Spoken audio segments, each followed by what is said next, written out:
Ikhwatal iman, a'azzani Allah.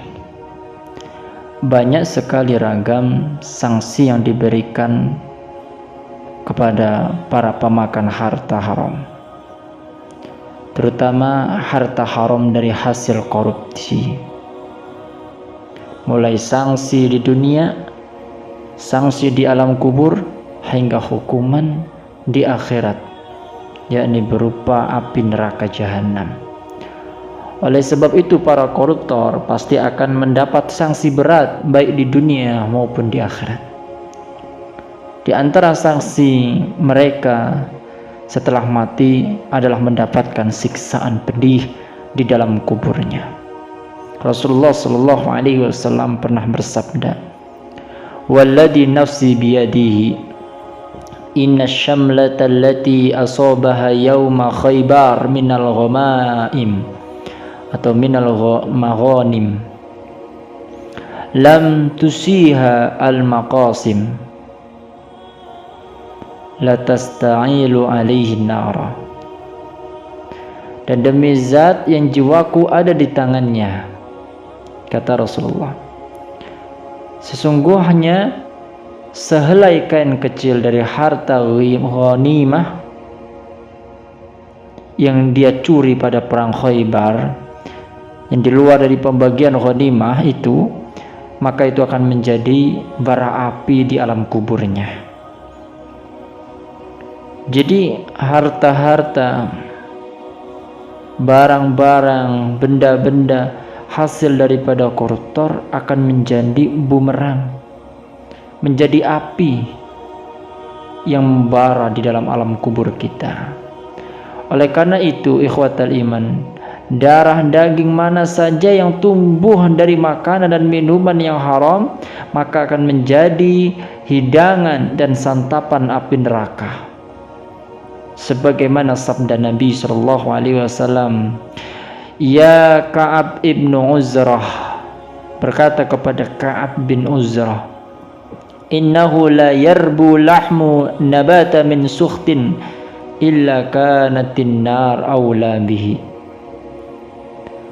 Wahai Ka'ab bin Ujrah, sesungguhnya tidaklah daging yang tumbuh dari barang yang haram illa kanatin nar awla bihi, maka neraka paling berhak untuknya.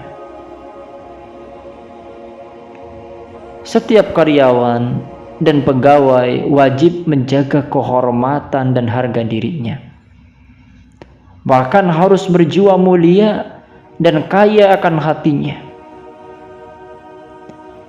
Seorang karyawan tidak boleh gampang terbeli atau tergadai oleh uang sogokan atau bahkan hadiah suap.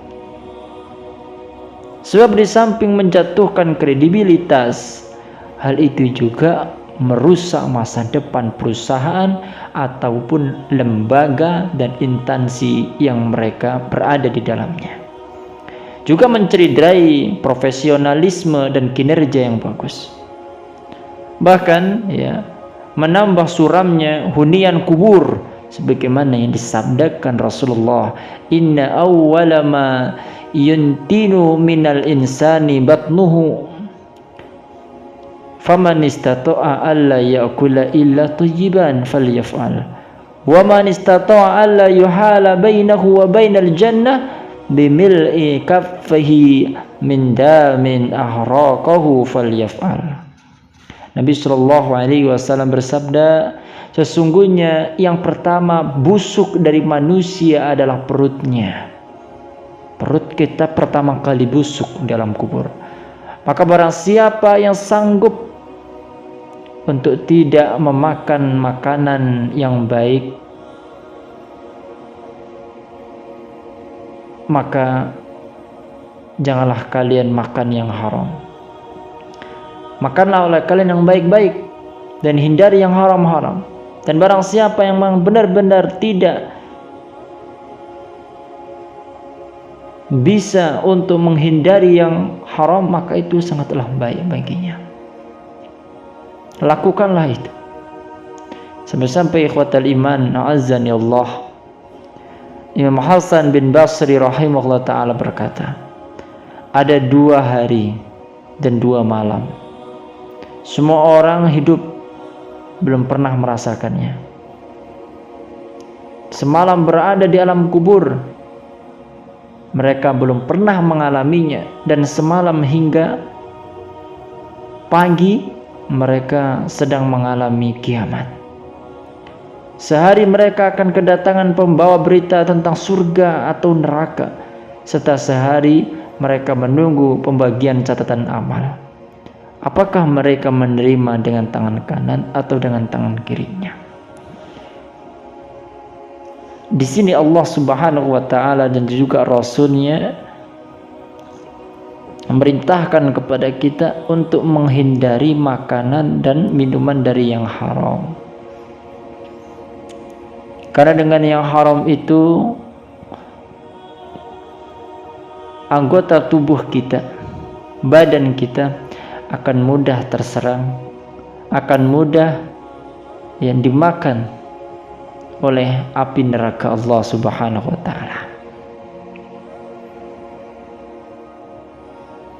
Bahkan doa kita tidak bisa dikabulkan bila mana yang dalam isi perut kita adalah sesuatu yang haram. Rasulullah mengatakan wa mat'amuhu haram. Ada orang ini mengangkat tangannya dan berkata, ya Rabbi, wahai Rabbku, dia bermunajat, berdoa kepada Allah. Wa mat'amuhu haram, sedangkan makanannya haram, masyarabuhu haram, minumannya haram, wa malbasuhu haram, pakaiannya haram, wa wudiya bil haram, dan dia dikenyangkan dari hal-hal yang haram. Fa anna yustajabu lahu. Rasulullah mengatakan bagaimana dengan itu doanya akan dikabulkan. Hadis riwayat Imam Muslim rahimahullah ta'ala. Dari sini kita dapat menggambar bahwa sesuatu yang haram akan menghalangi, menghijabi doa-doa kita kepada Allah. Dan itu adalah salah satu faktor dan sumber ya, doa kita tidak diterima, tidak dikabulkan oleh Allah Jalla fi'ala. Maka ya, prinsip yang bagus dalam kehidupan ini adalah menjadikan makanan, minuman, sesuatu yang kita makan, pakaian dan yang lainnya dari hasil yang benar, dari hasil yang baik. Karena memang Allah Subhanahu wa taala mengatakan ya, bahwa kita diperintahkan untuk memakan makanan yang baik-baik saja dan meninggalkan makanan-makanan yang buruk. Bahkan Rasulnya pun dikatakan oleh Allah Subhanahu wa taala untuk makan makanan yang baik dengan rizki yang telah Allah berikan kepada kita dan menjauhi perkara-perkara yang haram. Serta beramal solihlah, beribadah kepada Allah Subhanahu wa taala. Nah, mudah-mudahan kita semuanya ya sama-sama dijauhkan dari perkara-perkara yang haram dan makanan-makanan yang haram yang masuk ke dalam perut kita.